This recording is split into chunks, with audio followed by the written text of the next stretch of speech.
Hello, everybody, and welcome back to the Sanderlanche podcast. We're back after our break of 1 week because I was on a boat and unable to record things. But we are here with today we are discussing chapters 22 and 23 of Warbreaker by Brandon Sanderson, wherein Lightsong plays a game. I was going to say some games, really one game, and then unless you count the flirting as a game, Vivenna and co. make maybe progress on their goal to undermine Halandrin's ability to fight a war.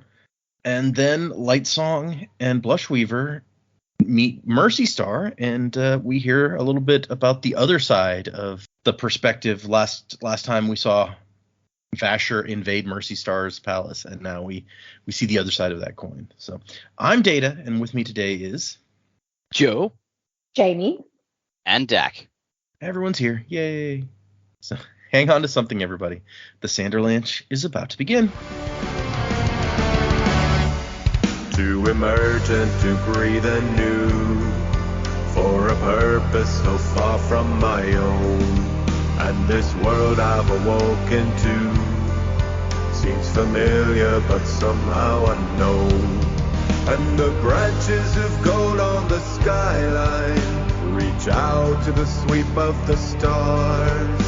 The beginnings and endings of lifetimes, a guidance of light from afar. Down, down, down. So yeah, we had two chapters. The first one, a pretty long chapter. What did you guys think of these two? Hey, I mean, yeah, it was a long chapter. You're not joking around. Yeah, I think you mentioned it earlier.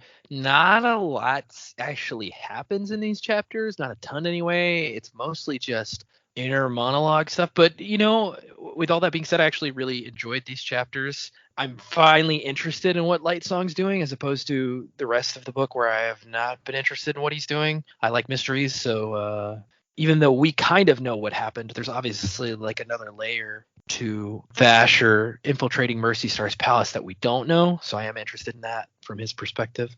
So yeah, that was pretty cool. The stuff with Vivenna, interesting. We got a few little knowledge nuggets sprinkled in here. We've got some maybe backing to Dak's theory that Denth is not who he appears to be. Showed us some pretty badass moves. And so yeah, that's interesting stuff for sure. I'm excited to see what happens next. Yeah. It definitely came up before. Like, if they're just these regular old mercenaries, then you know what's so impressive. And now it's like, oh no, he's apparently really impressive because according to him, at least, people are just like, oh yeah, they just want to see how awesome my swordsmanship is. Right. I will say, like, the whole drab thing, which I think the book touched on this before, but like people not being able to sense drabs when they have a lot of biochroma. That's interesting to me. It's like, well, then could you use drabs to like infiltrate places with lots of biochroma because nobody would like sense them? But anyway, that's an interesting point. I don't know that we've seen like somebody using their life sense as like a guard sort of thing, but I could see how if that was a thing that people did. And yeah, it seems like a reasonable thing to have a guard do is like, yeah, keep a lookout and have some life sense going so that if somebody comes by, you know. Yeah, well, it's just like, you know, she remarks, because she's not used to the biochroma, that like people are surprising her now, drabs and lifeless, because it's like she can't sense them, so she doesn't like think about them being there. Yeah, and I guess it really is. You know, she's not used to, like, she's always had one breath, which I guess gives you, it seems to indicate at least some degree of like it's like that's how you know when somebody's watching you. And so they're like that's what you attribute that to, even if you just have the one breath, and it's just like enhanced if you have a bunch. So, but I guess she's not used to like it being as sharp as it is, but she's gotten used to it pretty quick. If she's just like, yeah, like I'm surprised when it doesn't happen now. I mean, I guess that's just, it's not even something that she had to learn. It's like it existed in her body, and now it's like a part of her experience. So it's right, like, yeah. It's not something that like she had to teach herself how to do. It just was there. Yeah, it would be weird to have, and like I said, I guess it's not a new sense because they said it's just enhanced, but it's almost like getting a whole new sense to add to your five senses or whatever. I feel like it would be disconcerting. I think the sense that maybe added there is like the sense that everything is connected, like color, sound, pitch, all that stuff. Like, I feel like the way it's described, these biochromatic stuff, it's like it makes you feel like the entire world is connected. So you have this sense of connectedness that your body didn't experience before. And when it could be jarring to see a drab in that sense because it's like they're disconnected. Yeah. So, because I'm assuming biochroma is investiture. So, like, if you're talking about everything is invested in the entire planet, the colors, the sounds, the smells, and then you have a thing or object that exists, and you sense the connectedness between everything, and you have a thing or an object that exists that is not connected, it would when you visually see it or feel that it's disconnected, it would be a little jarring, I feel like. Yeah, that's a good point. Yeah, these 2 chapters, I thought we were going to get a little bit of action in the middle there when Den started getting his stabbing on, but I'm not disappointed we didn't go that way. I think there was a lot of like little bits and pieces in these 2 chapters that were a bit of fun and provoking a little bit of thought for the future. Some of my thoughts I will share for the end. But yeah, I agree. I'm glad Lightsong is finally doing something, and he seems to be in his element there. I think it's going to get interesting for Vivenna now that sort of word is out that she's around. It's going to become a bit more dangerous, but I do feel like we're on the cusp of some things that are going to happen. I really don't like Blushweaver. Don't like her character at all, but that's okay. We'll see. Hopefully she can redeem herself later somewhere. What did she do this week that you're just like, this chick? She's just, it's like, you know what? Just be nice to the person who was at Mercy Star. Just be nice. Like, don't always seize your opportunity. Just comfort the person, you know? You don't have to be completely political minded the entire time. You're just not very nice. But like, even when she's being your friend, she's not your friend. There's something in it for her. Yeah. I don't like that type of person. It's weird because Lightsong, I feel like, knows this, and at the same time he's not like worried about it in his own case. Yeah, I guess though he has an awareness of that's what Blushweaver's doing. Mercy Star's got no idea. She's vulnerable and has just been, effectively robbed.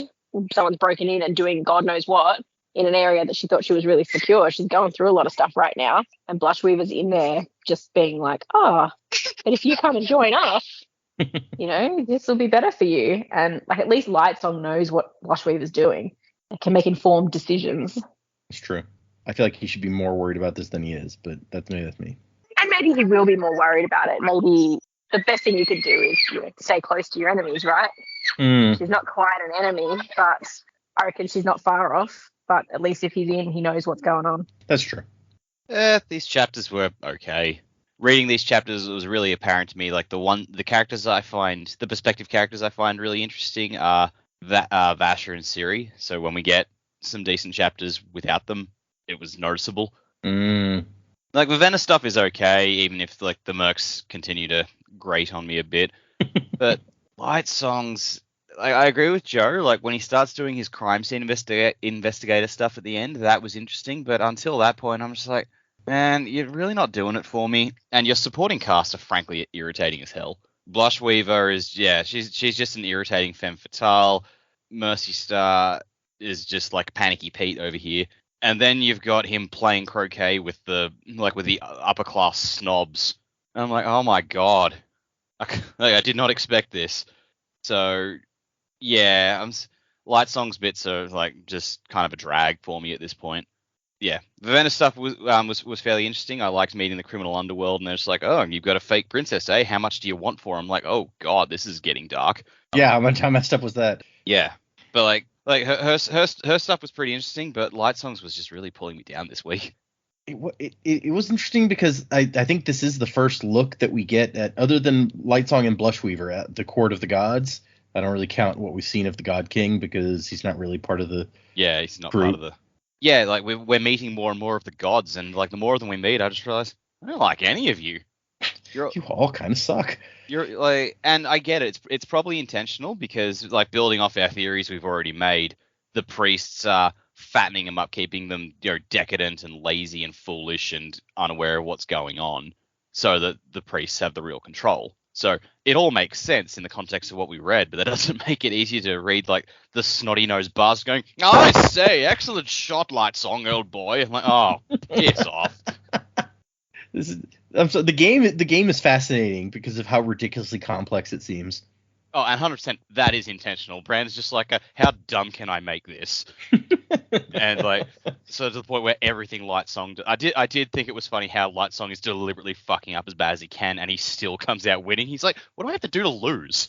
Yeah, he's like, I can't even really try to lose because I've never learned the rules, so I just do random shit. Yeah, like I will grant that was very funny, but like as soon as the gods he was with started talking, I'm just like, I hate all of you. I think one of the annotations is like, I'm sure fans will come up with the rules for this game at some point. I'm not sure they have, but probably someone has tried. I want to create a rival to Quidditch that's somehow even more ludicrous. Yeah, well, I don't know. Quidditch has always bothered me because of how unimportant all the positions are except for Harry's. Yeah, like it's like a deeply offensive sport to me in some ways, but this one is just so strange. Yeah, well, they tried to make up for it, right, with the fourth book. The person that caught the snitch didn't win. Yeah. I think she had to go out of her way to start including those things specifically because people had that complaint. Yeah, it's true. And so it's like, well, but look, it happens at the World Cup, but at the same time it's like, okay, yeah, but that's like if you had to make, how many would there'd be like 10 touchdowns or 15 or something, or like 30 or 50 baskets in basketball before it mattered. Yeah, it's like any of those baskets. It's like, man, if you guys sucked this much, how did you make it to the final of the World Cup to start with? So yeah, no, we don't need to dive into Harry Potter, but actually, when I was on the boat, there was a Harry Potter trivia, and one of the questions was like, what's the name of the first chapter of the first book? And The Boy Who Lived. Yeah, I did know that. The other people I was with did not know that, and I was like, I mean, if Joe were here, he could just be naming off all the chapters. So we've had that. It's true. At one time, at one time I could. I don't know if I could do it now. I could definitely do the first book, but I don't know about the second. I came in second in that trivia. I think I missed 2 of them, and so I was. Oh no! What did you miss? We have to know. One of them was, of the 3 main characters, which one is the oldest? I know Harry's the youngest, but yes, Hermione is the oldest. Yeah, is the oldest. Yes, I guess wrong because I wasn't sure. Her birthday's in August or September or something, and because there's one book where her parents give her pocket money to buy something for her birthday because they knew she wasn't going to be home. I'd forgotten that does get mentioned. Yeah, I couldn't remember anything about either of the other kids' birthdays. So Ron's birthday is in the spring because they're going to take the apparate test, and he's old enough. Like he's turning. Oh, that's true. Yeah, 17 in their 6th year when they're about to take the test in the spring, and so he's like, "Oh, I'm going to be able to apparate this summer." And what was the other one the other one was like, what is the vault number of the vault that the stone is in the first book? And I remembered that it was 700 and something, but I could not. Yeah, I think it's 798. I don't remember. That's probably wrong. I think it's I've already forgotten, but I think it's like vault 719. It's like 71 something, 713 maybe. Let's see, vault. Yeah, 713. 713. There you go. 713. So yeah, those are the 2 that I missed. Somebody else got all 20 right, and I was like, I hate you. Wow, that person's a true wizard. Harry Potter. Yeah, it's true. That was a big sidetrack.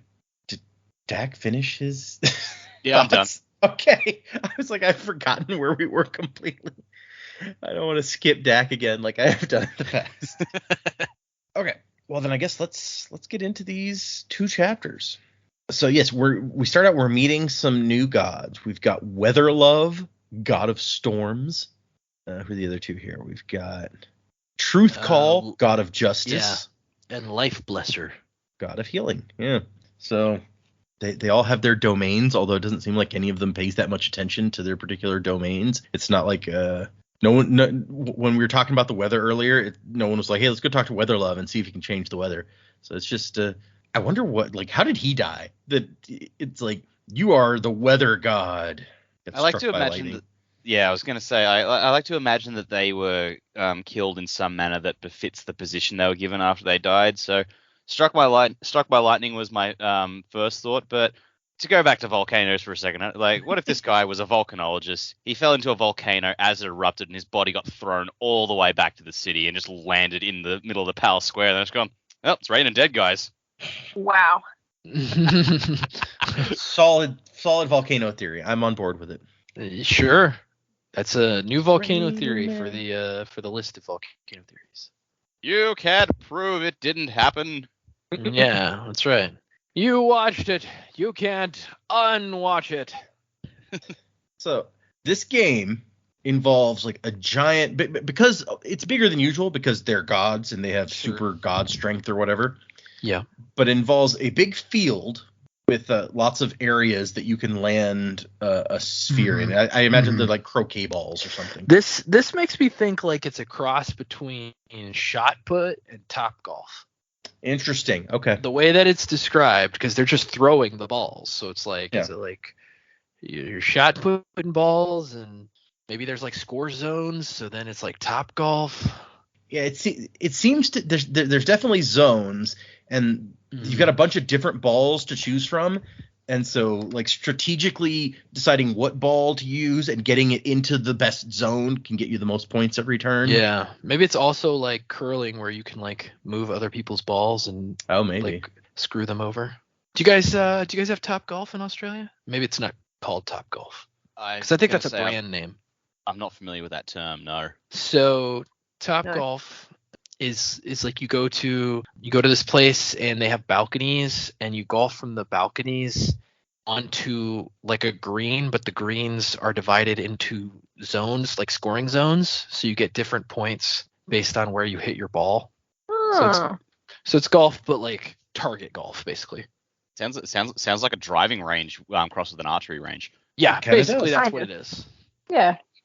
I have I was not familiar with that until you mentioned it, actually. So yeah, it's pretty popular in our area. We got frisbee golf. That's pretty fun. Yeah, we have frisbee golf too. In fact, we have our park system in our town. Actually, I guess whoever ran the park systems at one point must have been frisbee golf crazy. We have like 5 courses in our small town. Jesus. This person was like, it will catch on. I will make it so. Well, it's also a big college town, and I think that's like the demographic that plays frisbee golf is college students. Yeah, college students and like young adults. So yes, the Lightsong. I guess it takes 4 people to play or something, because Lightsong's like they keep inviting me to this game, and I don't know how the rules work, but he doesn't care. He just grabs a random ball. For instance, this time he's drinking an orange alcoholic fruity drink. And he's out at the country club. Right, basically the kind of, and he's like, so he picks an orange ball because it matches his drink, and he chucks it. But before that, the Weatherlove picks the blue sphere, and Life Bluster's like, oh, a doubling sphere, bold move. Weatherlove's like, it is bold. Tell me, Lightsong the bold, do you favor this throw? And Lightsong's like, I mean, why would I favor your throw when we're in competition? He's like, valid point, Lightsong. Honestly, like these dudes just strike me as bros, and they're all like super into Lightsong, but he doesn't care, and he's just like, they're like, but Lightsong, come on, bro, and he's like, nah, I'm good. They're so broy, especially since, as he describes them, they look exactly the same except for different hair color. Like, yeah, it's true. If this was the early 2000s, they'd all have popped collars and shit. we need a final member for our boy band. Yeah, essentially. They all have like this. They're 7 feet tall, muscly, the same like chiseled jaw, and like all these similar features. And he's like, the only way you can tell them apart is one is blonde, one has brown hair, one has black hair. Yeah. Lightsong meets him for the first time. He's like, they look like clones. Wait a minute, they are clones.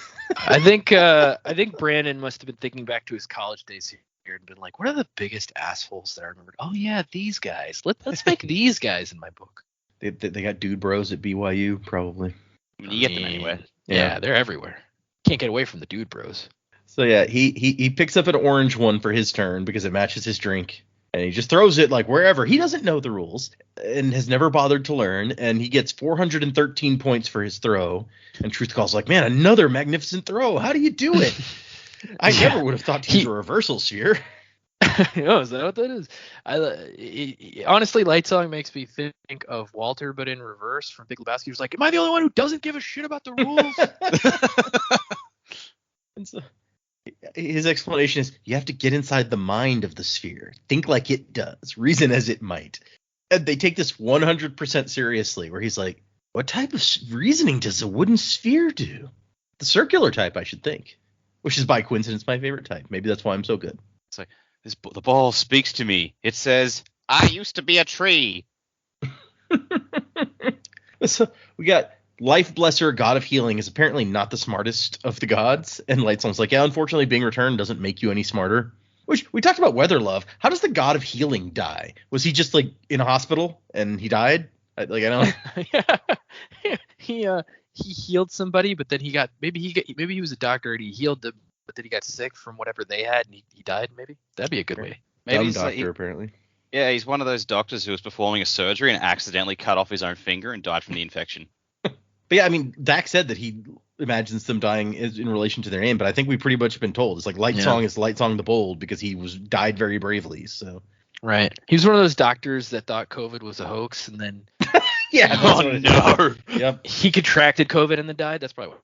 And so Lightsong is... it's just like, I don't really care about the game. I just enjoy, like, seeing how frustrated they get when I continually win and I don't give a shit and have no idea what's going on. And I also like Life Blesser says... I do say Lightsong. I mean this as a compliment, but having you around can be draining. Yeah, that's a compliment. Okay. I think someone doesn't understand the word compliment. Right? And then Lightsong gets another throw because no, you achieved the crown pairing during your last toss, remember? And he's like, yeah, right, yeah, that thing. Then he takes another one and just throws it backwards over his shoulder and walks and sits back down. And he makes even more points from that throw than the last one. And they're like, no, you're just showing off. It's like, yeah. It just kind of reminds me of in Friends, is it Cups? Yes, and they're Cups. trying to make Joey win his money back, and they just change the rules. It's like, oh, you just got the crown pairing. Like, you get to go again. And just to, like, they're equally messing with him as Lightsong's messing with them. That would be hilarious. So there actually are no rules. They're just trying to butter him up. So it's like, okay, no matter what he does, you got to say that he won. Okay, we're on this. I do like where, in his opinion, it revealed an inherent flaw in the game that the one who knew least about it tended to do the best. Which, yeah, it kind of, unless Jamie and Dak are correct that they're intentionally letting him win. These days don't seem like the kind to let him win, but maybe they have more political acumen than he gives them credit for. And he even says, like, if I understood the rules, I'd lose on purpose just so that they would stop insisting I come and play with them. Truth Call, God of Justice, wears a martial style in colors of maroon and white. And he says that Lightsong says that he suspects he'd always been jealous that instead of being given lifeless commands as his duty to the court, he'd been given a vote over issues of trade with other kingdoms. So I guess we knew that Lightsong is one of the 4 gods with lifeless commands. So they each command like 10,000 of the lifeless. I guess everybody gets like their one thing that they get to do. And this guy gets to vote on trade. You just know the god of cleanliness is out there. It's like, oh, I've got control of the fucking sewer system. Yeah, I'm not sure. I mean, we have a whole discussion with Blushweaver later about, like, why did this goddess get control over Lifeless when I should have got control over it? Like, apparently Lifeless is a very competitive one that people really want. And I'm not sure that there's a logical... It may just be like, when one of the gods dies or whatever, they give their vote or control or whatever to the next one that comes along. So it may be like luck of the draw. Because, like, what happens if you get, like, a guy dies and comes back and becomes the god of war, and you're like, well, we got to give him lifeless commands, right? Like, he's the god of war. Well, who do we take them from? We've already got 4 guys with lifeless commands. They might not take kindly to having their shit taken away. Put him on the list. Yeah. There's a wait list. That makes sense. Yeah, they're just like, yeah, once what's her face gives his breath away, then you'll get the commands. And so these other 3 gods start trying to pump him for information, like, oh, you talked to the queen, huh? What's she got going on? And he's just like, he doesn't like these guys that much, and also they're always playing these political games, and they're not all that great at it. It's especially the one dumb one. Yeah, well, they're dude bros. Of course, they're not good at politics. Life Blesser says that series ignorance has to be an act. They couldn't have sent somebody that dumb. And Truth Call's like, I mean, she's Idrian. They barely have any people in their biggest city. Like, they probably don't even understand politics. And Weatherlove comes out and he's like, I mean, even if she's well trained by their standards, she'll be easy to manipulate for us. The real trick is going to be being the first one to get there, which no one else went up to try to talk to her when she was introduced. So maybe they think Lightsong already has gotten there first. Although they also apparently acknowledge that like Lightsong's just hopeless in practical matters, quote, which to them means taking advantage of other people. Lightsong, you really need to take more of an interest in politics. It can be very diverting. Why, if only you knew the secrets to which I'm privy. My dear Life Blesser, please trust me when I say I have no desire to know any secrets which involve you and a privy. Life Blesser does not get that joke. But yes, we've got some more of Brandon's attempt at an Oscar Wilde character with Lightsong every time, which entertains me constantly, but I can see how it would wear thin on others. Mm. And so eventually Lightsong's just like, guys, I'm getting tired. Maybe it was something I ate. I gotta go. You're in the lead. If you leave, we'll have to play again next week. And I like that he's like, oh, your threats roll off me like water. I bid you farewell until such time as you drag me up here again to play this tragic game of yours. And they laugh, and I love he wasn't sure whether to be amused or insulted that they so often confused his jokes for serious statements and the other way around. And given that it seems like hardly anything he ever says is serious, you can't blame him too much. And so he says or thinks that these guys are like amateurs at politics, not like the political masters like Blushweaver. I guess Blushweaver's one of the most adept at the politics of the court. She doesn't seem all that subtle to me, but all of the gods don't seem all that bright, so maybe you don't need to be. Yeah, I don't think they need to be subtle. But yeah, I think honestly the most subtle one is Lightsong because he's constantly like insulting them and they don't really get it. It's like he's the one that has the most like sarcasm and subtlety. They all seem pretty blunt. You're not wrong. And so he starts to think about on his way back to his palace, all this stuff. He's like, I can't help her. I'll just make things worse. So I try to help the queen. But at the same time, he's still having these dreams about war and Tutelier being destroyed. And he's like, I don't necessarily accept these as prophetic, but I feel like I can't ignore them either. Blushweaver thought the war was important, or at least that it was important to prepare for, and he trusted her more than any other god or goddess. I don't know why, dude, but okay. And so he thinks maybe he should get involved. Maybe him being more moderate will balance her, who seems to be very aggressively moving towards war. Which, once again, I don't think that's the best plan to work with the person who is really for war when you're like, I don't want the war, though. But whatever. No one ever said Lightsong was a political genius either, so. And then he says, I'm probably going to regret this, and goes looking for Blushweaver. And that's when we cut to Vivenna, who's sitting across from a guy eating mussels. And she's just like, why would anyone want this slimy, slug-like, disgusting stuff? And not only that, but they're rare and expensive mussels, and he just keeps slurping them down, and she's paying the bills. And she's not happy about it. Keep slurping them like a thirsty dog. And there's a very short note in the annotations. Can you tell that I hate seafood? How does anyone eat that stuff? Honestly, crazy, says, man. I mean, honestly, I've been forced to choke down raw clams before, and it was just about one of the most traumatic events in my life. Well, that means you haven't had a very traumatic life there, Brandon. Yeah, right. But no, I mean, I don't like oysters either. I think they're kind of gross. Yeah, I agree with that. I've even tried them fried, and I still don't like them all that much. Yeah, I tried them. Like everybody's like, well, you haven't had them fresh. It's like, no, the one time I tried them, they were freshly caught that morning in the ocean next to in the town we were in. And I was like, yeah, these are not good. When we were in Perth earlier this year, we went to an oyster bar, and there's just like this big menu of all these different ways you can have your oysters. And we got chili oyster shot, and it was like a chili vodka just with an oyster in it and some like Tabasco sauce. And it was very hot, very spicy, but delicious. And it was so good. Mm. So in that instance, what does the oyster add? Flavor? Like what? Yeah. How would you describe the flavor of an oyster? Well, I mean, that just tasted like chili in the shot. It was just spice. Yeah. I don't know. It adds like I guess it does add like a salty kind of fishy thing, but it's pretty overpowering, the chili. Yeah. It was in more that than we'd never instance, seen them before and was like, Right. Like for me, in that instance, the chili is there to hide the oyster flavor. I don't know. Like so many of the ways you can eat oysters involves having like a chili or a spice with it in some way. So I don't know.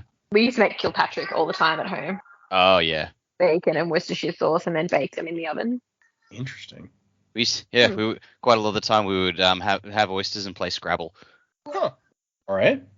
was fun. Scrabble's good. I don't have any. It's very civilized, you know. You like we're here with our oysters and playing Scrabble. You feel very classy. Sorry, now I'm looking up oysters Kilpatrick. The first recipe is Australian oysters Kilpatrick, so maybe an Australian there we go. Yeah, so if you're not a big fan of the oyster flavour, I mean, you don't have to eat them, but it's definitely like a smoky bacon, Worcestershire sauce, parsley kind of cooked in it. And so it definitely does disguise some of the oyster flavour, and you still kind of do it like a shot off the shell. Okay. Yeah. But we've also done then like lobster tails Kilpatrick or something like that as well. So if you were into other seafood, there's definitely stuff you can do with the same recipe. Now you say lobster with bacon and some moisture and some cook. See that sounds much better to me. But it is pretty delicious. Yep, lobsters are the best. I like lobster sometimes, but my issue is that I don't feel like there's that much taste to it, other than like usually like you get it with a lot of butter, so it'll be buttery. But I'm just like, I don't know that I'm getting enough good taste out of this for how much lobster tends to cost. So that's why I'm like, if you cook it with some other stuff, like use some bacon, some sauce, some other like that, I could see it being very good. There's an incredible seafood restaurant actually in Sydney that we're going to in September. Dak's never been, but depending on how much time you've got in Sydney when you come, we should take you if you do like seafood. It's amazing. Interesting. Okay.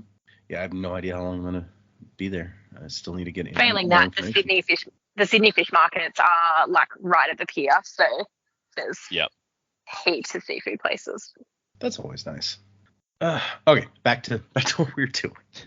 Back to Brandon and his irrational hatred of seafood. Yep. I mean, he's from Utah. They don't have any. I mean, yeah, we're in Canberra. We're inland. Yes, that's fair too. See, Denth and Tongfa are here also, and they're helping themselves to the mussels as well. So everyone's slurping it down except for Vivenna, who's sitting here like, why? And so they're trying to convince this guy who's like a big time farmer, I guess. He owns a bunch of farmland. And they're trying to convince him that war is coming.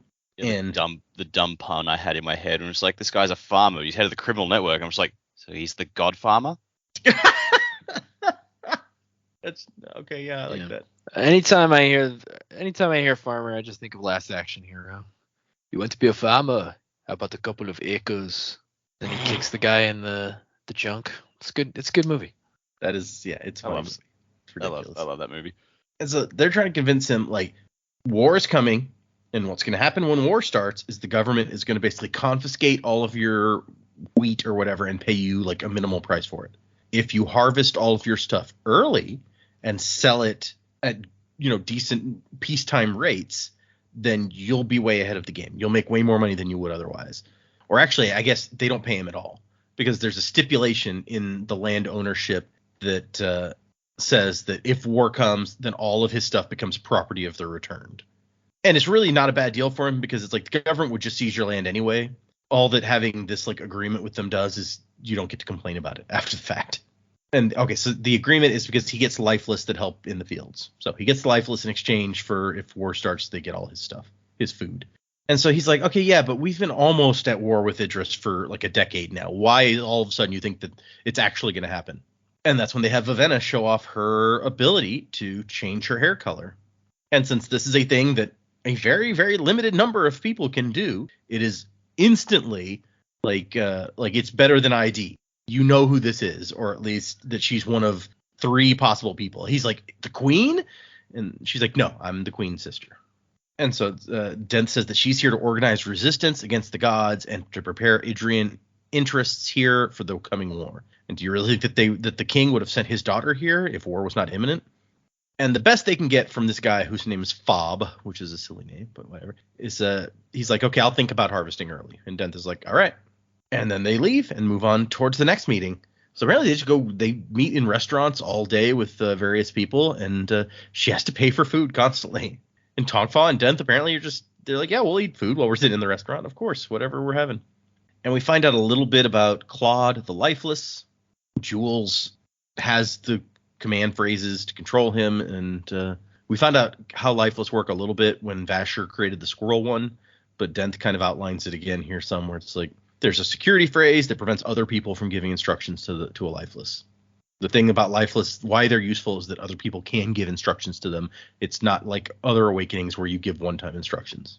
Plus, lifeless can remember a long list of complicated orders and are generally good about not misunderstanding them. They retain a bit of their humanity, I guess. And she's like, okay, so what's the security phrase? And he's like, I'll have to ask Jules if you can have it. So apparently the lifeless guy, Claude, is her area, and he's not going to, despite being kind of the leader of this group, he's not going to tread on her area of expertise here without permission. And Jules is chatting to the lifeless, and she's like, does she always talk to it like that? And Denth is like, yeah. And she says, that doesn't seem very healthy. And then he gets like a kind of far off, troubled look. And so there is a bit in the annotations I was going to pull out here at this point. So you remember that they had another member of their group who died named R. Steele. And what he says is, yes, Claude is R. Steele, in case you were wondering. After Vasher killed him, Denth's team decided to have him made into a lifeless. Partly because R. Steele was such a capable warrior, they knew he'd make for an excellently skilled lifeless. It isn't as good as having R. Steele himself, but Claude is probably the greatest lifeless sword fighter in existence right now in the world. That's kind of sad. I mean, yep. That's really sad. That's fucked up. Also, that seems like a crucial part of their characters and like their history with Vasher. Why is that being thrown out in the annotations and not the text? Also, another tidbit that never comes up, he says, is that Jules was in love with R. Steele, which is the primary reason she joined Denth's team in the first place. Again, how the fuck is this not part of the text? This is crucial. Well, and kind of explains Dent, like, sort of lost look. It's like, yeah, it's not really healthy. Oh, wow. Yeah, that's not good. And then he says there's a lot more involved there, and he ends that bit with, I'm afraid that's another story that we'll have to wait for the sequel. So there's a lot of this background stuff is stuff that he wants to get into, but does not in this book, essentially, is what he's saying. And then this annotation finishes with, Jules is still in love with him. And yes, she still sleeps with him on occasion. And yes, she's a little bit unhinged emotionally and mentally because of his death. Big yikes. Yeah, right? This is just getting ickier and ickier. What's that one? Is it a movie or a book where it's like, we can't have all these? Oh, no. I know what it is. It's the Spoonie experiment review of Final Fantasy X, where he's like, all these dead guys walking around trying to get with our alive chicks. I actually rewatched that like a couple of weeks ago randomly. That's a deep cut. Go check out the Spoonie experiment Final Fantasy X review. If you're into Final Fantasy, it's worth watching. There was a movie maybe 10, 15 years ago. It had like Renfield, dude who played Beast in X-Men. He was a zombie and he fell in love with a living chick. And I think that was the core conflict in the end. Was like the zombies learned to love again, and like some of the humans refused to accept that. So that was the fight. Yeah. Was it Warm Bodies? That's the one. Yep. 10 years ago, 2013. Oh, really? Huh.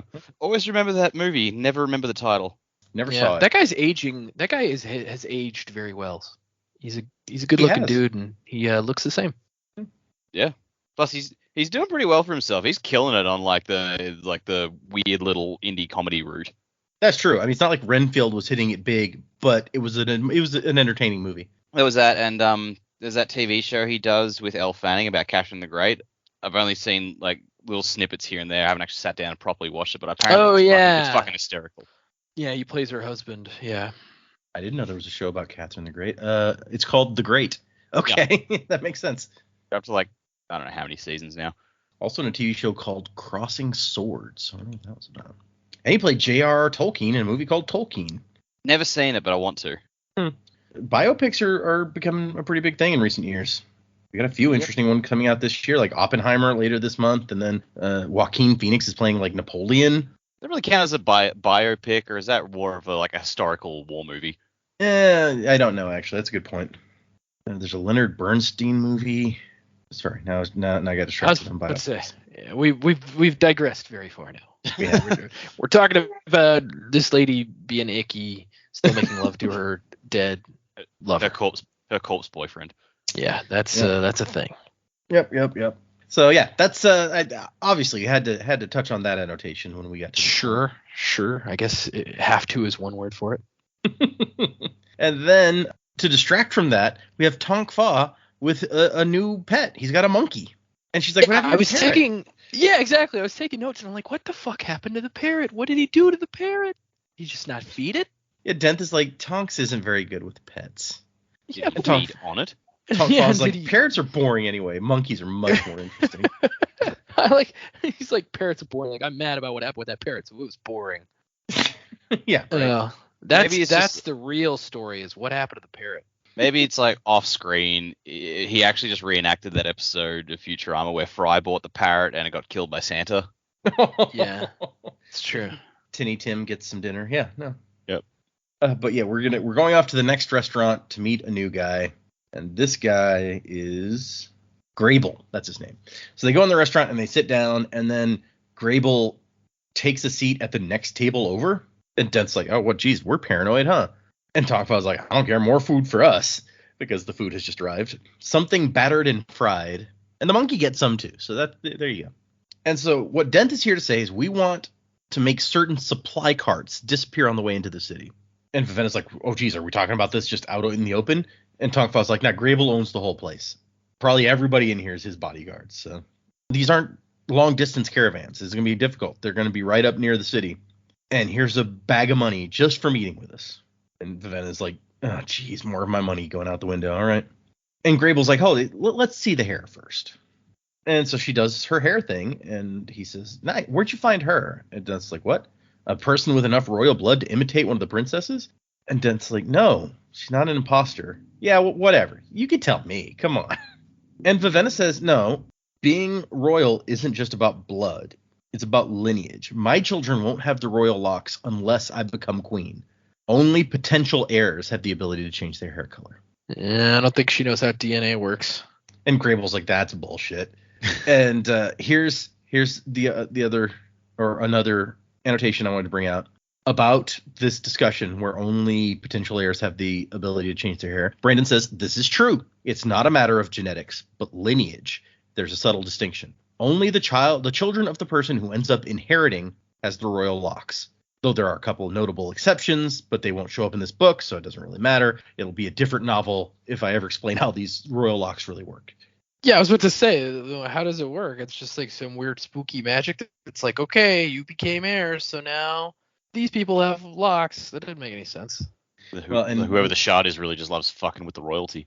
It says, this factoid about the royal locks should be one of several hints about the lineage of the Idrian crown. There's something odd there. The lineage of the Idrian crown. Yeah. So anyway, apparently word of Vivenna is spreading around town. I mean, they are meeting with a bunch of shady types and showing off her multicolored hair, so I guess it makes sense. And Grable's like, yeah, I mean, I don't know where you found her or how you trained her so well, but I want her. How much do you want? And Dent's like, yeah, we're leaving now. And then the bodyguards stand up, and it just says Denth moved. There were flashes, reflection of sunlight and bodies moving too fast for her mind to follow. Then it stopped, and his blade is sticking through the neck of one of the guards. She hadn't even seen him pull the blade out, but there it is. Also, there's another bodyguard who has been stabbed, and she didn't see that happen either. And Grable's just like, oh, so you are as good as they say. Still looking very unconcerned as 20 other guys stand up. And then we find out a little tiny bit about what word is about Denth around the place. People say you appeared out of nowhere a decade or so back. Gathered yourself a team of the best, stole them from important men or important prisons. Nobody knows much about you other than the fact that you are fast. Some say inhumanly so. And then they go to leave, and he's like, yeah, pity we couldn't do business. Hope you'll think of me for future dealings. And Vivenna's like, what the? Okay, he's just going to let us go now? And Den says, yeah, he just wanted to see my blade. It happens sometimes. As they get outside, they get approached by a random guy from the crowd going, Princess! Yeah, let's just yell that. Okay. She's like, oh my gosh, it really is you. I heard rumors, but oh my, you're really here. Princess, I am your servant. And she's like, please don't put me above others. It's been so long since I left Idris. And he says that they've heard about her. The Idrians and Titalier are talking about her, saying she's come back to take the throne. We've been oppressed here for so long. And Denth is like, yeah, grab him, search him. We're going to talk somewhere not in the middle of the street. And they have a building in the poorer section of town that we later find out that they have rented. Denth has some safe houses for them in various parts of the city, just in case. It's not a very nice building at all. It's very extremely ragged, but It's something. Makes sense. Yeah. There's faded colors in the alley, which she says it feels weird because everything is so bright here in Titalier. Because they have these tiers of Edgeley, the vibrant flowers that grow only in this climate that they produce these dyes from. And this is also where we realize that Vivenna can't feel that the life sense can't feel Jules. So she's like, oh my gosh, she has no breath. She's a drab. And Jules never notices when Vivenna is watching her. So whatever sense it is that make you look around after somebody's staring at you, she doesn't have that. And Vivenna's like, oh, poor woman. I should be nicer to her. So based on what we know now, the assumption is she used her breath to revive her dead boyfriend? No, I feel like there's a discussion of that in these chapters. Is there not? Yeah, I think Tongfa Dent specifically says that she sold her breath her parents sold her breath to one of the gods when she was a child. Oh, I forgot that bit. And so they're gonna interrogate this guy, and he's like, Princess, you don't have to be involved in this. Jules can take you back while we question this guy. She's like, no, I want to hear what he has to say. And so he's like, first of all, tell us how you actually knew the princess was going to be at that particular restaurant. He's like, no, I just happened to be walking around. And Tongfa cracks his knuckles. And the guy's like, okay, I run jobs for one of the bosses in the city. Little things, nothing big. When you're one of us, you take what jobs you can get. And Dennis like, what do you mean one of us? And he says, Idrians. And Dennis like, I've seen lots of Idrians in good positions in the city. You can't say that like you're also oppressed or whatever. And he's like, nah, they have money. When you have money, you can do what you want. But if you're just an ordinary guy, people look at your clothing, listen to your accent, and then they find somebody else to do their work. They say we're not trustworthy, or that we're boring, or that we steal. And Vivenna's like, well, do you? And he's like, well, I mean, sometimes. Not at first. I just do it when my boss tells me to. But his boss found out about this meeting that was going on and sold that information to some people, and he overheard it. And Dent is like, friend, I think you should just forget this whole thing. But Vivenna, she's like, hey, no, I want to talk to this guy some more. Like, if stuff is so bad here, why don't you go back to Idris? And it's like, I can't afford to. I mean, that's like weeks of travel. You need money for that. And there's lots of us here, and we're all like, none of us can afford to go. And so she wants to meet with some of the Idrians because she's like, I have come here to help you. So you set up a meeting. She says, how do I contact you? He's asked around for Yed. That's my boss. And then he leaves, and Dent says, Jules, follow him. Which made me think she's going to go kill the guy, but I don't think that's what actually happens. So. And Tongfa is sad because they let the guy go so fast. And Dent's like, oh, geez, now he's going to be sullen the rest of the day. I never get to be the bad guy anymore. Arsteel always got to be the mean one. And she tells Tongfa, you can be the mean one next time. Promise? Yes. Can I yell at them? Sure. Can I growl at them? Sure. Can I break fingers? No. Not even the unimportant ones? I mean, people have 5. The little ones don't even do that much. And then they start laughing, and she's like, you guys, it's your ridiculous sense of humor. I can never tell when you're being serious or ridiculous. And Tongfa's like, that's what makes it funny. Which, that's fair. But Dent has decided they're going to lay low for a few hours just to make sure Grable isn't going to come after them. I think he was probably just testing us, but just in case. We're going to play it safe. That's why we have these safe houses. And then he's like, but, just stay away from the windows. Just to be safe. And she's worried that things are taking too long here in Titalier. Her father should have gotten her letter 2 weeks ago, and so he could be sending people to come get her back. She's thinking maybe I should be going back. She's kind of conflicted about remaining here and doing what she's doing. And Dent doesn't like the idea of her meeting with these Idrians because it's going to be hard to protect her. But she wants to do it anyway. She has to do something to help these people. She also still wants to help her sister, which you guys may have noticed that we haven't heard any progress towards that. And she's like, I don't know if I'm doing the best thing to help my people by staying here. And Dent says that, no, I mean, really, this is the best place you could possibly be. Like, what would you be doing back in Idris that would be in any way useful here? Be sitting around knitting doilies. I wonder what the process of knitting a doily is. Yeah.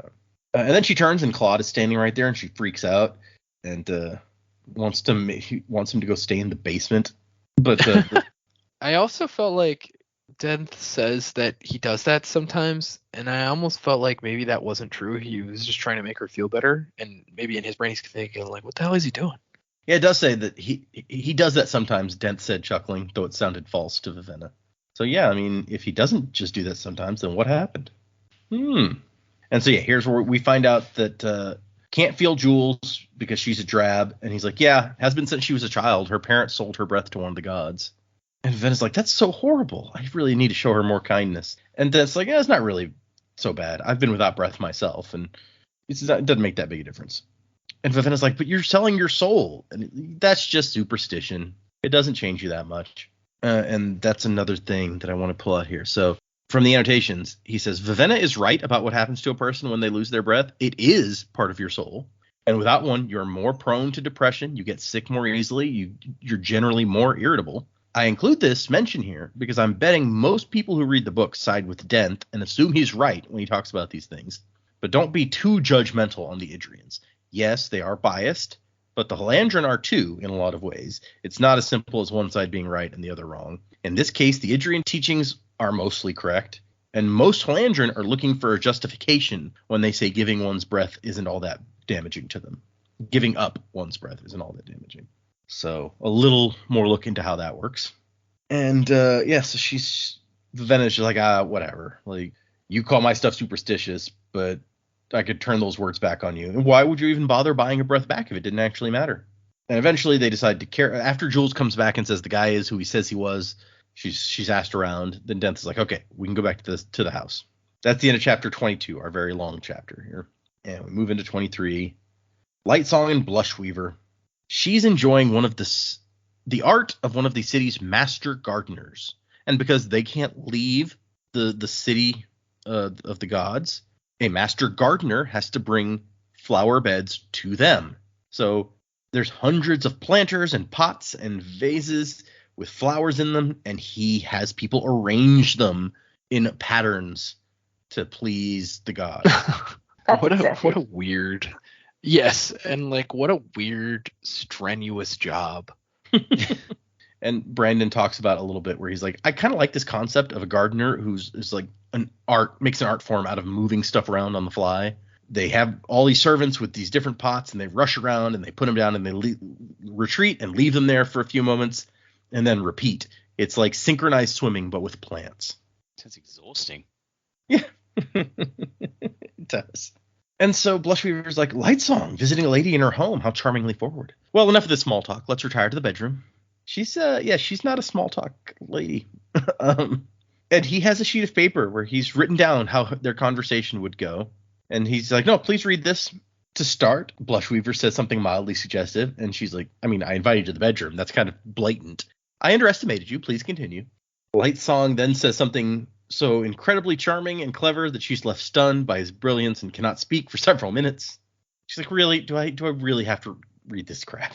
But it ends with like, and then Lightsong apologizes for being so distant lately. And she's like, does this mean you're ready to be part of my plans? He's just like, go on, keep talking, keep reading my words. Yes. He's like a weird writer who's like super into his own words that he's just like, no, don't mess with my script. Read my words. I put a lot of effort into this. You will finish it. Yeah, dance, puppet, dance. It's like Joss Whedon. Apparently, he's not a fan of improv. Or he's like that dude in that video where he's like, I made you a pot of hot Kool-Aid. It's like, I don't want hot Kool-Aid. It's like, I want you to drink it. No idea. Like some coffee? No thanks. I'm gonna drink the damn coffee. I made this for you. So Lightsong agrees to join her, but it says, I don't think the queen is involved in a plot to take the throne. I'm convinced. It's like, well, then why are you agreeing to join me? Because I intend to see that you don't crush her or the rest of us. My dear Lightsong, I assure you that I'm harmless. Yeah, okay. You keep telling yourself that, love. He says, I doubt that. And she's like, now, you should never point out a lady's departure from strict truth. Women are allowed to lie. You just have to take it. Lightsong, come on, get with the program. And then she's like, okay, I'm glad you're here. We got work to do. Work? That sounds like work. And so they start walking through the area where the gardener is rearranging his garden. And so he has to quickly like create a path for them. It says, as if he's a conductor of a botanical orchestra. Walking? That wasn't part of the deal. Yeah, exactly. Lightsong's about to take his suicide pill. This isn't interactive, damn it. And the little section ends with, he's complaining about work, and she's like, don't be tedious. This is going to be fun. Mercy Star got attacked last night. And we cut straight to them discussing with Mercy Star. Oh, my dear, it was positively tragic. Mercy Star is a gorgeously voluptuous woman who offered a striking contrast with Blushweaver. Both are examples of perfect examples of feminine beauty. Just that Blushweaver was simply the slim yet busty type, while Mercy Star was the curvaceous yet busty type. Well, it's good to know that they stick with the theme. Priests have a type. She didn't have Blushweaver's sense of style. There was a skill to choosing bright clothing that didn't edge into garishness. Lightsong did not have it, but he had servants who did. Mercy Star apparently didn't even know that skill existed, though orange and gold aren't exactly the easiest colors to wear with dignity. I could see how that, depending on what orange, that could be tough. Orange is an underrated color. I feel like orange and gold are just way too close to be the only two colors you can wear. They're not exactly complementary. And so, yeah, we saw Vasher sneak into Mercy Star's palace. So we saw everything that happened more or less. But now we get to hear the other side of this, where Mercy Star is telling them about, oh, how horrible it was, some miscreant costing my servants. Hey, wait a minute, to go back to the color thing, were they the colors in Elantris that they had such a hard on for hating? Orange definitely was. Yeah. Does Brandon just hate orange? I think. Didn't she hate yellow? Wasn't it like the queen hated yellow? Yes. So yeah. But it was like a super ugly orange colored cloth that Serene like sends into Elantris to have clothes made out of because she's trying to screw them over with all their requests. That's right. So yeah, that is very similar to the orange and gold mentioned here. Interesting point, Dak. Maybe maybe once again Brandon's personal preferences are sneaking in. Yeah. I'll be honest, I'm not a big fan of orange for clothing anyway. I think it's underrated. My finest article of clothing is an orange suit jacket. The first I went out and bought it, Jamie and her friend, I picked it up, and Jamie and her friend both just went, "That is disgusting." And then I put it on, they both just gone, "Oh, actually." Hello. Yeah. Well, we can't all be charmingly handsome in orange like you, Dak. For us, orange, for us, yes. The other things. It's also not bright orange. Yeah, see that's it the is like thing. a rust orange. See, for us darker-haired fellows, it's not as easy to pull off. I had I think the only orange article of clothing, I had an orange lantern shirt at one point. I don't think I still do. Nice. And Mercy Star's just like, the guards at the gate are supposed to prevent these kind of things. What do we do? Why do we even have walls if anybody can just walk in and violate our homes? I don't feel safe anymore. And I like Blushweaver's. I'm sure the guards will be more diligent in the future. It's fine. While I agree, Blushweaver's not comforting. Also, nothing happened to Mercy Star, so there's really not much to comfort. It's like really your guards just got beat up, and killed. Yeah. Nothing happened to you. But I guess it's from her perspective, it could be similar. Like, these are her guards. Like, she might actually be really friendly with her staff. Could be. And is actually aghast that these are my people. How dare someone come and hurt my people? She's like, that was my favorite one to sleep with. How dare you? Yeah. I sort of picked up more that it was an invasion of her space. Like, it's just not heard of. You don't come into a god's palace, and it's like now they think it's okay to come into the god's palaces. Like, where will it end? Such a travesty. I mean, yeah, she says it's her home, and so it's like if somebody broke into your home while you were there, even if they didn't hurt anything, that would be very disturbing. To be fair, that is my reaction if I ever find a cockroach in the house. I'm just like, you bring this into my house? How dare you? Yeah, that's fair. Yeah, you cockroach. But Blushweaver immediately directs the conversation into making Mercy Star believe that it must have been an Idrian who broke in. Like, who else would be so disrespectful of our religion and propriety and tradition? Had to be an Idrian. And then Blushweaver's like, I mean, did you ever wonder why the king sent their youngest daughter instead of the oldest? And Mercy Star's like, they did? So really, she's been paying no attention to what's been going on. She's really not helping the whole, man, these gods are idiots. It's not. And so Blushweaver's like, hey, look, maybe you want to join up with Lightsong here and myself. We're trying to be prepared in case something happens. And Lightsong takes Blushweaver aside. He's like, what are you doing? Like, what's going on here? And she's like, I'm recruiting. We need her lifeless commands. And he's like, but I don't necessarily know that we do. We may not need to go to war. And Blushweaver's like, I mean, I'm just being careful, making preparations. It's like, oh, okay then. And she's like, you don't really think it was a coincidence that someone broke into, as war is approaching, someone broke into the palace of one of the four returned who holds lifeless commands. And we, of course, know that Vasher did not choose her for that reason. He had his own set of reasons why he decided to break into this particular one. But it's this ongoing theme throughout the book. People like looking for answers and thinking they have them, and actually like the explanation is significantly, if not mundane, then on completely the wrong track. Right. Because they're all so self-obsessed, they assume everything that happens is related to the thing they're obsessed with in some way. Yep. Kind of a natural instinct, but yeah, it can lead you astray. Yep. And Mercy Star's just like, I mean, I don't understand why the Idrians would do something like that. There's going to be a god king with royal blood on our throne. And Blushweaver's like, yeah, but couldn't you also interpret that same thing as an Idrian king with Halandran blood on the throne? And then Mercy Star looks at Lightsong and is like, do you believe this? And he's like, why do people look at me like that? I do everything I can to discourage that sort of behavior, but they still act like I'm a moral authority for some reason.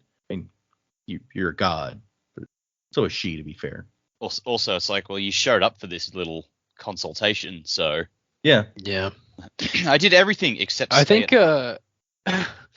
he's so subtle and enigmatic and like sarcastic that people don't know how to read him. So usually people that aren't super intelligent will read that person as like, wow, he must be so intelligent and worthy and all these other things. And Blushweaver kind of talks her over by being like, look, we're just going to take simple precautions, talk, plan, and when we have enough evidence, we'll bring it to the God King. And Mercy Star's like, oh, yeah, okay, no, that makes sense. And they leave, and Blushweaver goes, she's a dear. And he says, yeah, you just say that because she's easy to manipulate. Of course, I positively love people who do as they should being defined as whatever I think is best. There's one thing about Mercy Star that positively annoys me. Why did she, goddess of kindness, get command of 10,000 lifeless? It's obviously a dire error in judgment because I don't have any. He says, Blushweaver, you're the goddess of honesty, communication, and interpersonal relationships. Why would you get armies? What do you call one man hitting another with a sword? That's interpersonal, which, yeah, okay. I mean, when you put it like that.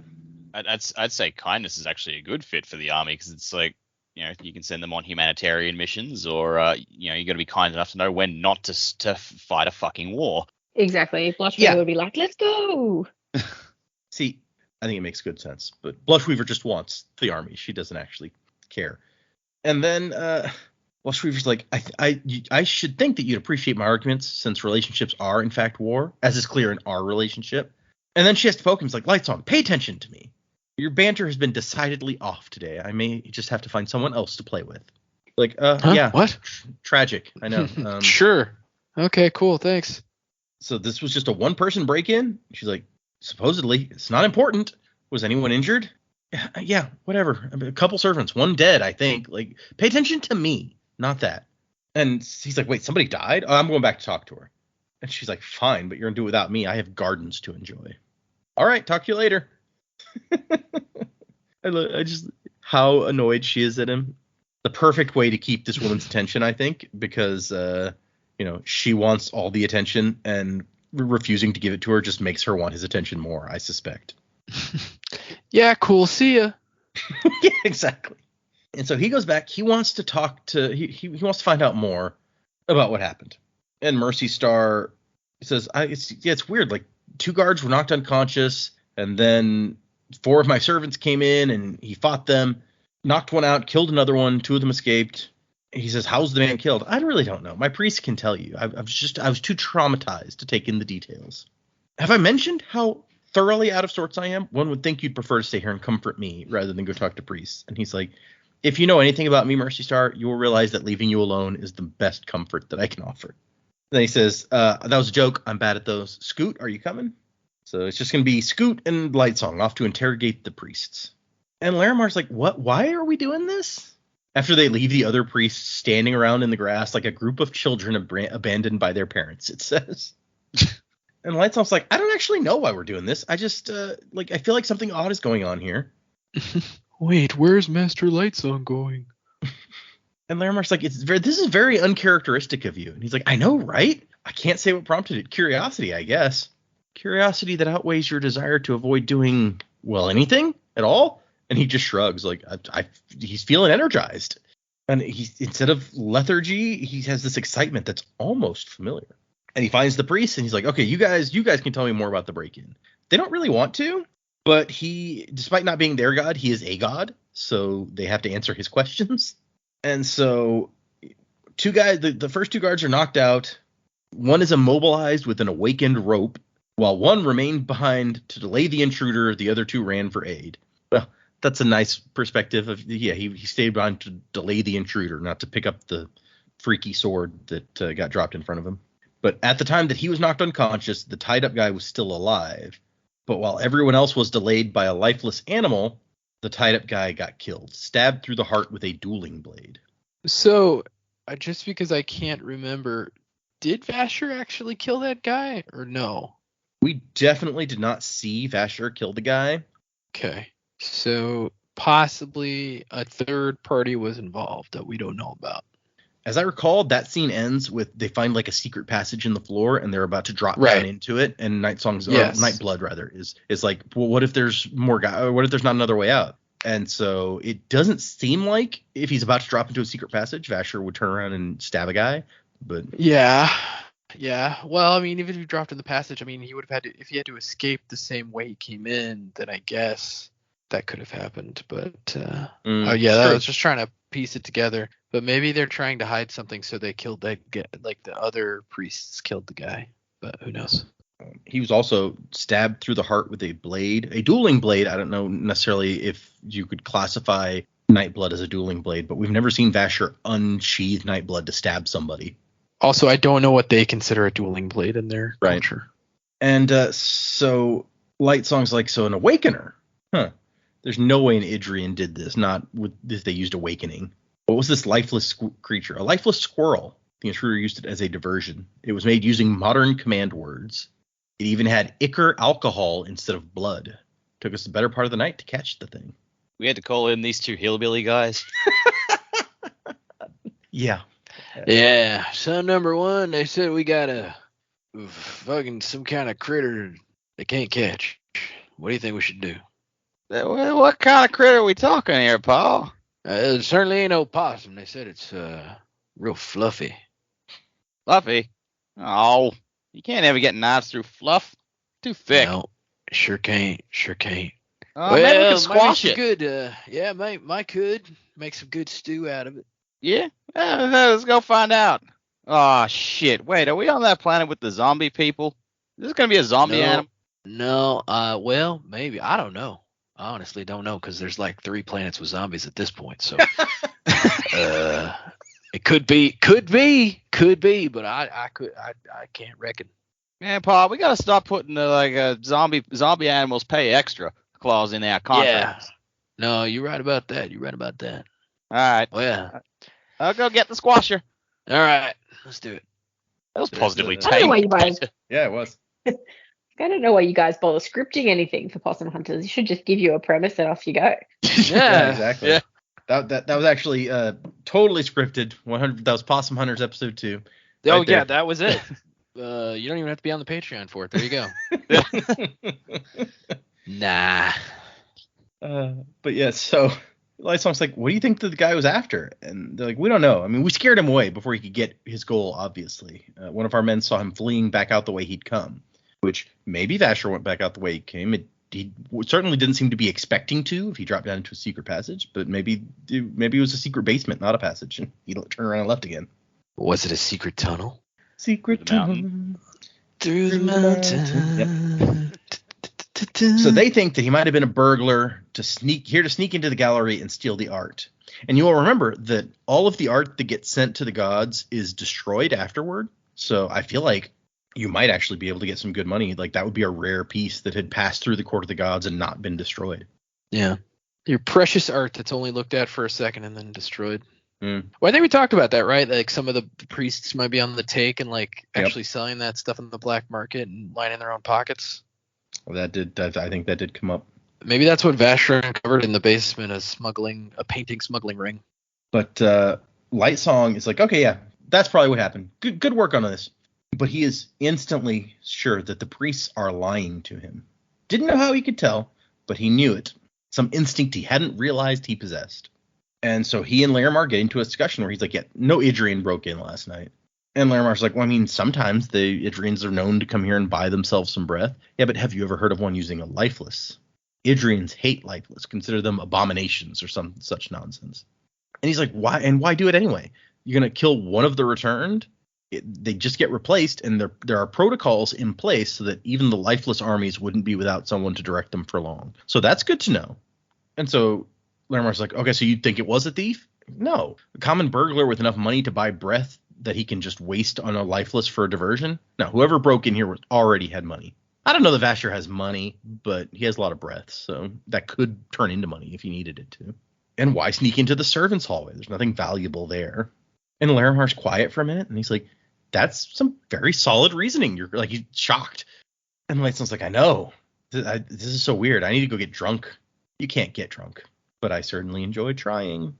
And so Lightsong is kind of like galvanized here. Like murder in the court of the gods, and the priests are hiding something from him. This is interesting. This is something that I can sink my teeth into. I'll agree. I can also sink my teeth into it. It is interesting, Lightsong. You finally become interesting. Way to go. Yep. So yeah, I knew when we got to this chapter that it would be a relief for some of you who have been like, Lightsong needs to do something. He needs something to do. He's like the kid. You go to the kid's birthday party, and there's nothing for you to do there, but you're there, and the kid's having a really good time. You know, it's like that. But now it's like the kid learned. It's like the kid learned how to play piano really well, and now you actually do want to watch it. Yeah. He says that a lot of alpha readers, upon reaching this chapter, said things like, I was really waiting for something like this to happen, or this is just what Lightsong needed. And he says they were noticing something that I had also noticed, that Lightsong needed something to drive him, something to keep him proactive, that wasn't just a political game. So everyone is on the same page there, apparently. Lightsong needed a thing, and here's a thing. So, okay, those were our 2 chapters. Let's move into predicaments. What do we think? What is coming up? Now, we've opened up a couple of new story avenues, but like Joe, I think, mentioned, we didn't get any time with Ciri or Vasher this time out. So, I don't know. What's going to come next? I don't think I mentioned that, but it's true. I did. That didn't That happen. might have been Dak, sorry. Yeah. No, I was thinking it. I just didn't say it. Yeah. Man, I feel like not enough happened in this thing to really formulate a theory for me beyond what I've already kind of talked about, which at this point it's been 2 weeks, so I don't remember all the things I said. But I will say getting some of that annotation information kind of fills in some weird blanks that I don't know that I needed filled in, but also kind of, I guess, rounds out the story some, which is good. So we kind of know like Jules' situation and Claude's situation, which again, don't know that I wanted to know the complete situation, but there you have it. And so, yeah, I really think there's something going on with Denth. I think Dak's theories were really good on that. Starting to lean that way as well. There's definitely something up with him. I don't know how much Tonk Fa is involved. Tonk Fa has always been a part of Denth's crew, and he may have been involved for a really long time, but it almost seems like Tonk Fa is out of the loop, or maybe he just doesn't care enough to be in the loop. So I don't know how long Tonk Fa's been palling around with Denth and like how much Tonk Fa knows. Also, still really freaked out. Don't know what happened to that parrot. Kind of scary. But yeah, so I think they're definitely up to something. Don't know how much Tonk Fa is involved. Don't know how much Jules is involved or Claude or whatever. Yeah, so just because I pointed it out and I need more predictions anyway, I'm going to say that there's something extra going on with Claude, some kind of lifeless thing that, or maybe it's not just Claude, maybe all lifeless are reacting to a certain amount of biochroma within a person. Or maybe it's because she's of the royal blood, but something about Vivenna is drawing Claude to her. I don't know if that's the amount of biochroma she has or because she's Idris royalty and has like crazy royal power, lineage power, whatever that means. Seeing as how it's not blood related, supposedly, lineage power. But something's pulling him towards her. And so we got that piece. Lightsong, yeah. I really want to know what Vasher found in the tunnel. Hopefully we'll pick up with him next time. Could be a painting smuggling ring, could be something more nefarious or interesting. But I think I'm gonna stick with my theory that maybe the priests actually killed the one guard priest guy because he knew too much or something. I don't know. And so there's definitely something weird going on there. Not sure if it's all the gods have secret basements. That would be interesting if they did. But if Lightsong didn't know he had a secret basement, which doesn't sound like Mercy Star knows about her secret basement, then yeah, they got to be doing something, right? I'm also interested to get back with the Emperor and Ciri, because definitely looks like a friendship of some kind is blossoming. She's gonna teach him to read and stuff. So yeah, that's pretty much it.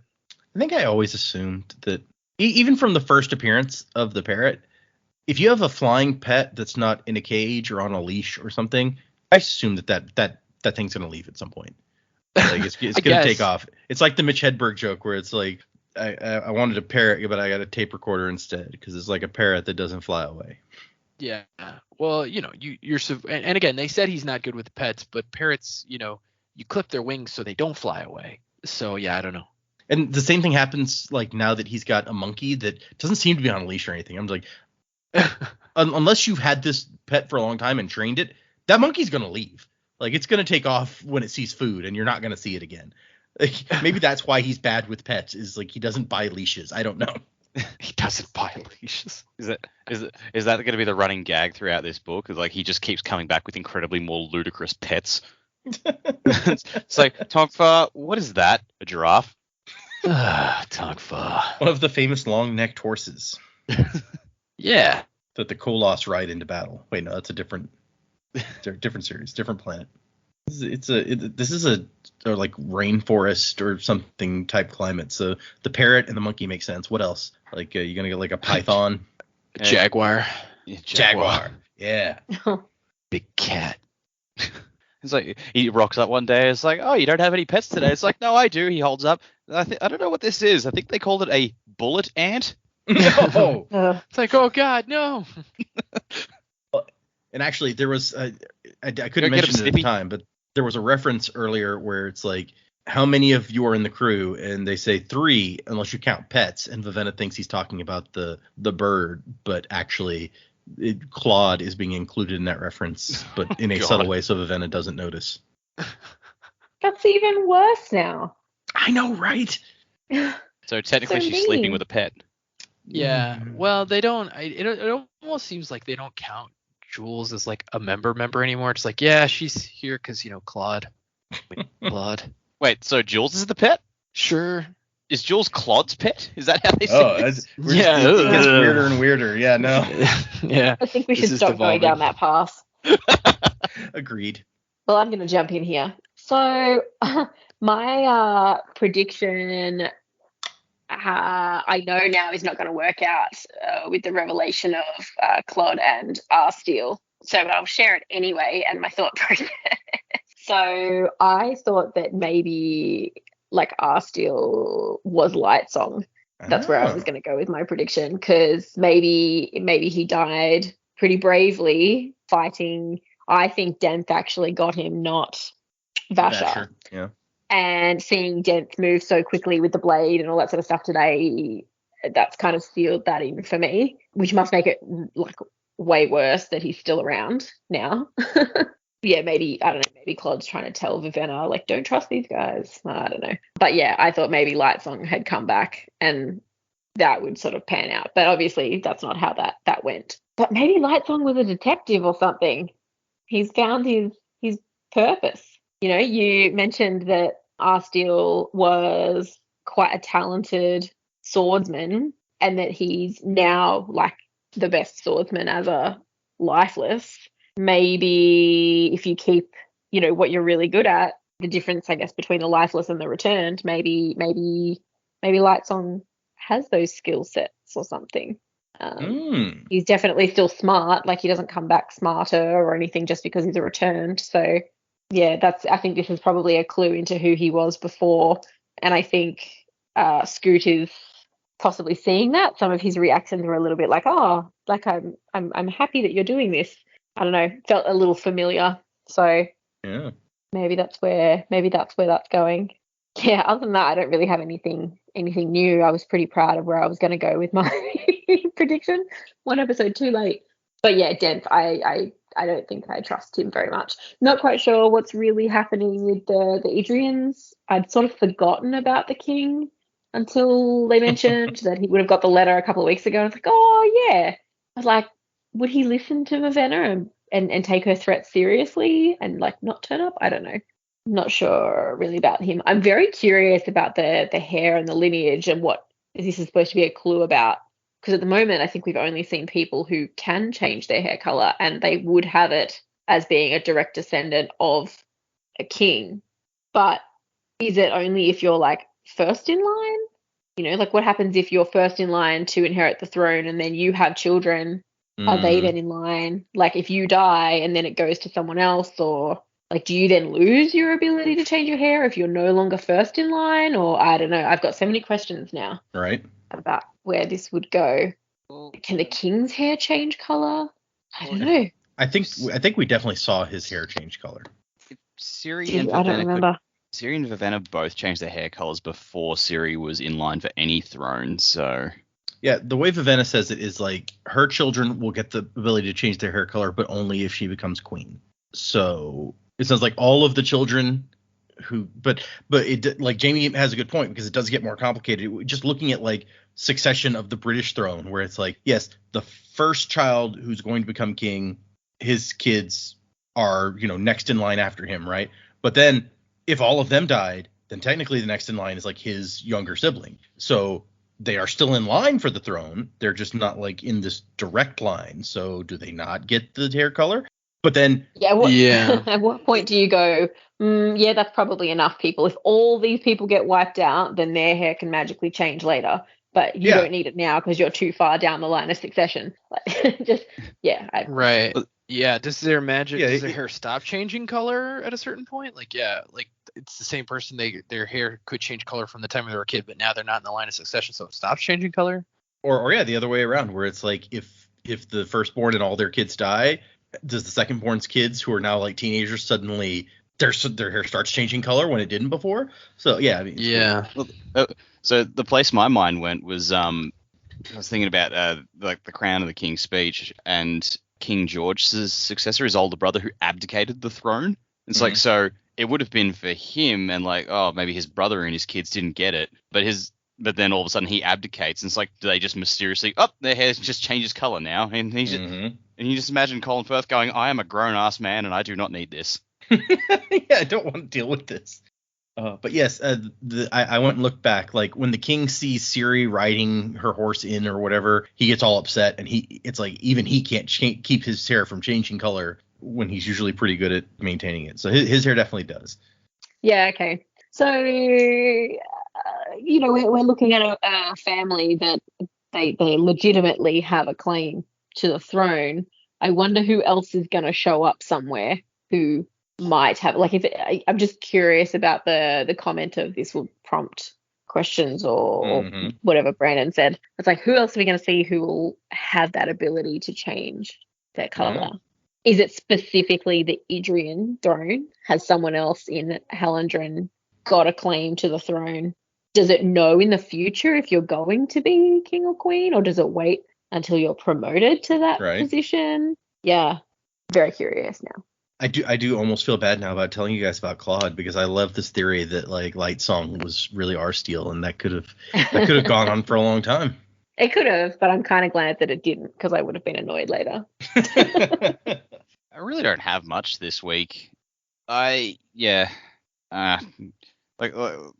said, I think my big prediction came out last week, and maybe I just burnt myself out a bit. But yeah, I'm not really sure. Best I could really do this week is like Grable. I feel like we might see him again making a play for potentially making a play for Vivenna or possibly for Denth, and then he'll just be one of those villains who's like, oh, you're here purely to show like what we can do, and then he himself will die, maybe to really demonstrate Denth's strength. Like he brings a whole force in and Denth just slaughters them all as one. It's like, yeah, no, nothing can stand in my way. And then you get the sense that, oh shit, Denth really is dangerous. So I could see Grable playing that, because I feel like, yeah, with these little like characters, there's not quite villains, but they're sort of antagonists. It's like Brandon has a habit of either they show up one more time to demonstrate something for the plot, or they're just never seen again. So yeah, I figure that'll be Grable. Beyond that, I really don't have anything. This is like this chapter. I'm just like, all right, let's just see how this plays out. I couldn't come up with anything more. Yeah, it's understandable. We've gotten some some little interesting, like I said, avenues opening up in these chapters, but there's not. It's hard to pick out. Yeah, it's like, we see Lightsong pick up this wanting to be a detective thing, but we didn't really get any more information than we already had about the break-in in the process because we were there for it. So yeah, I get it. Let's just run with this theory that Tongfa will just come back with more and more ludicrous pets. Like the final climactic fight is interrupted by Tongfa and his new attack toucan. Go, leopard, get him. Yeah, a jaguar. That's what it was. Yeah. Okay, fair enough. Let's take a look at. We have some new emails that I was first actually for next time. We're gonna read 3 chapters. So it's 24, 25, and 26 for those following along. And now we have 2 new emails that I wanted to touch. The first one is from Krista, and Krista says, "Hi, thought I'd give you a question unrelated to the Cosmere. Since I've been on a recent horror film binge, what is your favorite horror film / film in general? And then P.S.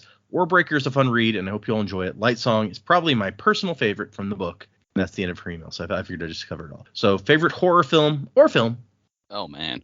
I have to think about this one. Yeah, I'm not big- really a horror person. Yeah, I'm also not a big horror film guy, and I definitely couldn't pick one film that is my favorite. So maybe I'll just go with the most recent horror film I watched. I most recently watched Evil Dead 2. And I like Evil Dead 2. Evil Dead 1 is old, but not bad. But Army of Darkness is definitely my favorite in the trilogy. It's more, I feel like it's more fantasy than horror. It's closer to fantasy than horror. That's probably why I like it more. Yeah. But yeah, I like Army of Darkness. It's fun. Jamie, you were saying you're also not a horror person? Yeah, I don't know. I just like thriller any day of the week. Horror, nah. It just gets a bit much for me, unfortunately. Favorite film is also a pretty difficult one, but my one that I always come back to and I still get emotional is Apollo 13. I love that film, and I think it's just such an amazing story of overcoming like everything that's going against you to, come together and bring people home safely. And I just thought it was an amazing film. The book by Jim Lovell as well, also an incredible read. Yeah, beautifully done. I still cry every time they make it back safe. It's terrible. That Apollo 13, good movie. I was gonna say wouldn't be at my top, but I could totally see why it would be one of some people's favorites.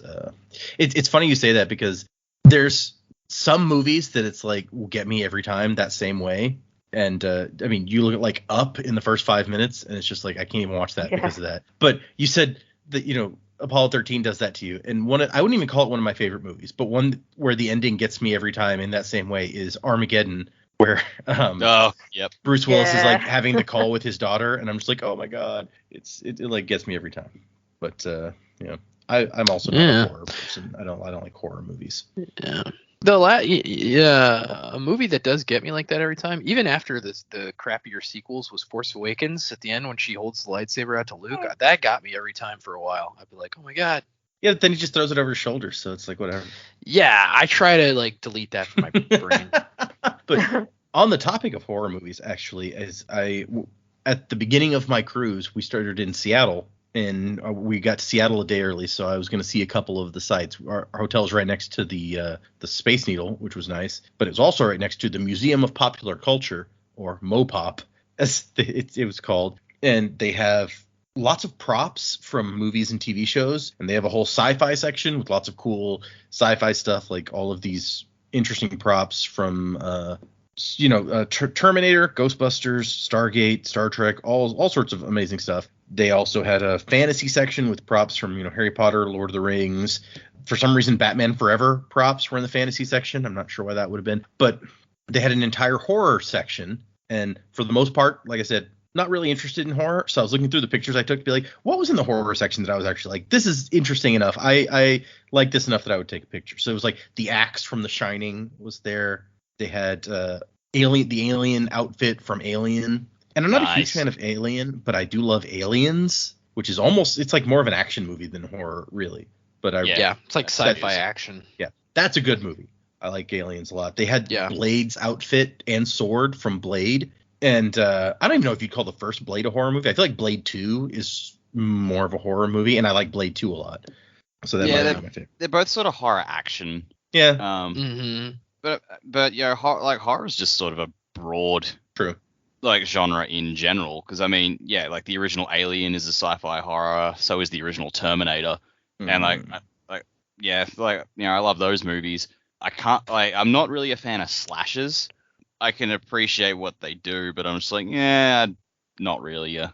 Yeah. The original Halloween was fantastic, but the rest of them are just kind of just like, let's just find new and interesting ways to fuck people up, which I'm not going to criticize. If that's what you enjoy watching, go for it. Like, I mean, last couple of years, I've especially been on a binge of like animal attack movies, which some of those could be classed as horror. Some of them are more thriller, like the original Jaws. Some people call that horror, some people call it thriller. Sure. So it just depends on where you draw the line. Yeah. I don't know if I can really pick, honestly.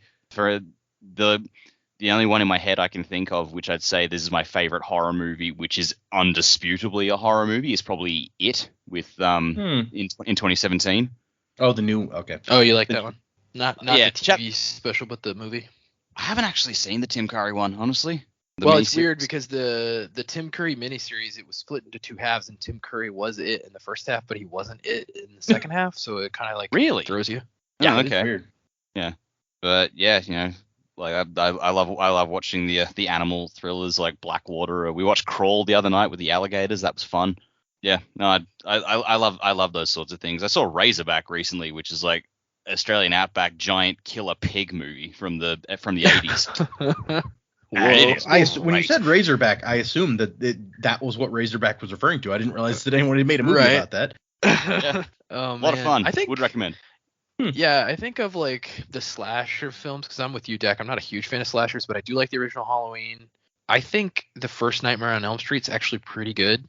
Yeah. The first Friday the 13th is not good, but it is interesting in as far as how they made it. They did a lot of like new things in horror for that film, which I thought was interesting. And then even though this is a really goofy one, I really like Texas Chainsaw Massacre 2. It's like weird, off the wall, ridiculous, and it's just like, it's just kind of fun to watch because you're just like, oh my god, what is going to happen next? This is crazy. Yeah.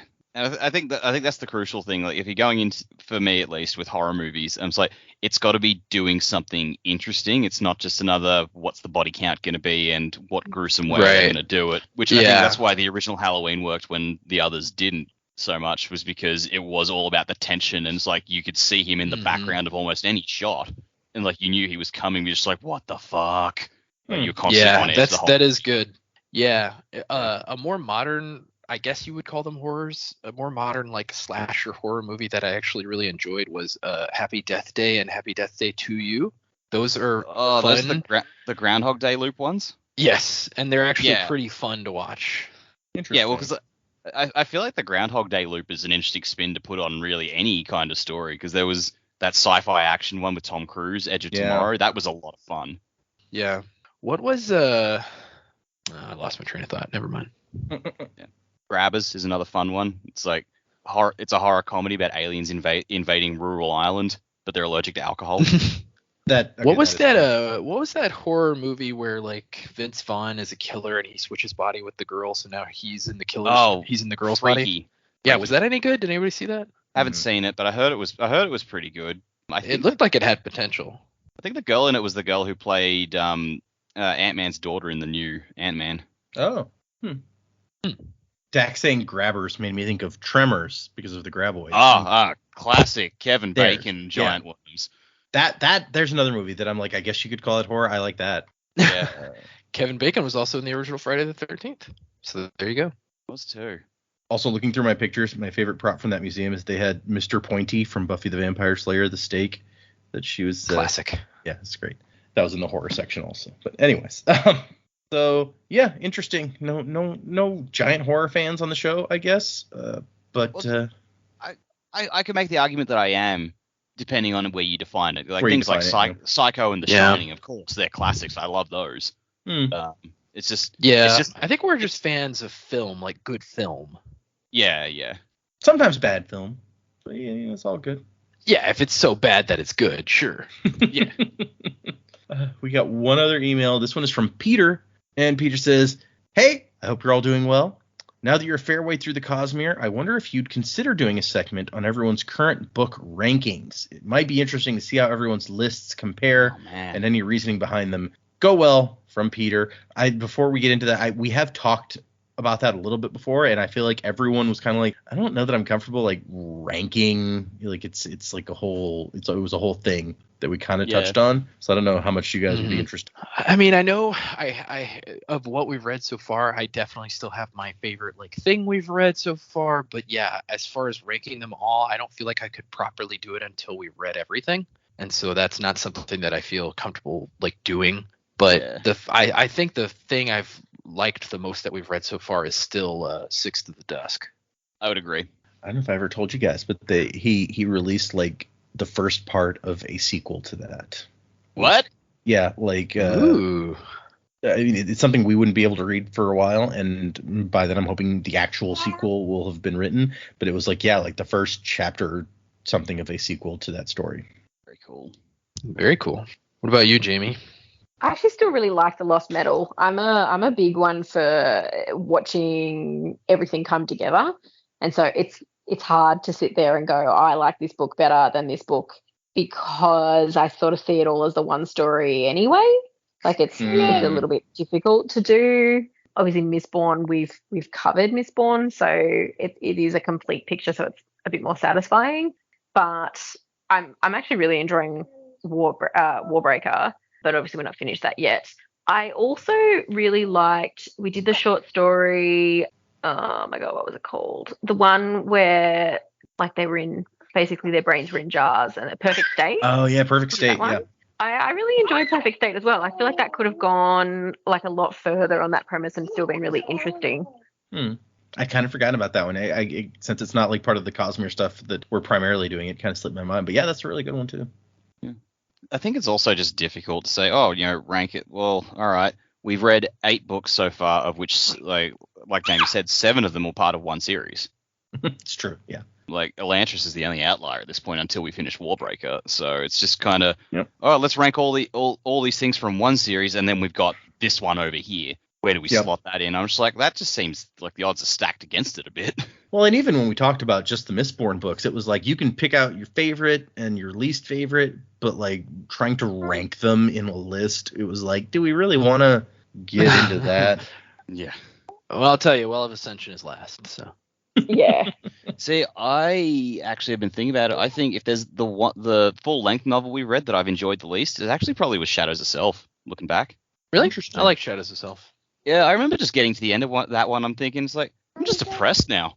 Well, yeah. Yeah, it definitely ends on like a down note, but no, I still liked it. Yeah, I mean, it's not a bad book, and I do intend to reread the series over again, and you obviously can't skip it, and I wouldn't even if you could.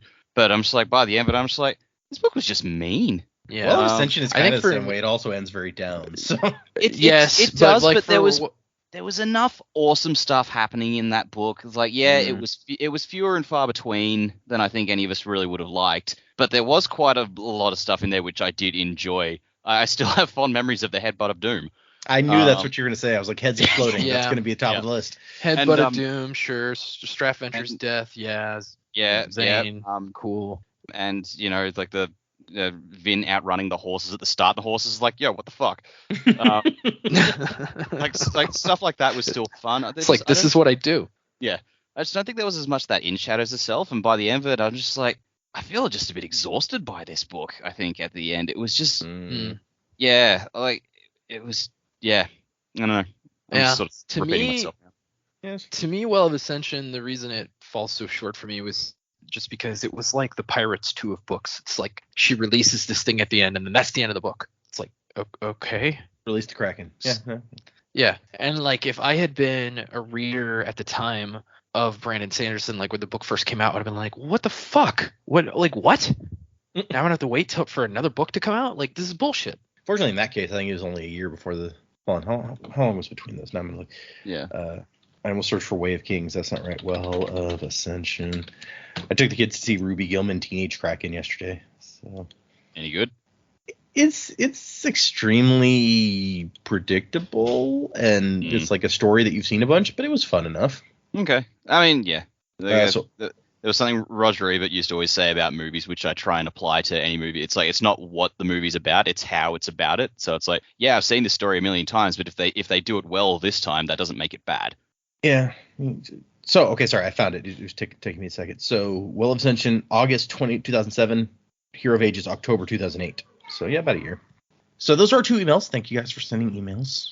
We have 1 new patron at the ska level. It is Pim, P-I-M. Pim, you Pim particle loving person. Possibly, I don't know. You're an archivist. You store that copper? Memories. Good. Okay. Sure. Our buddy Sayst was a famous archivist.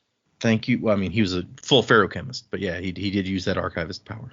Yes, I know he's a full ferrochemist, but his main deal, the thing he liked to do, archive. So thank you to Pim and all of our patrons.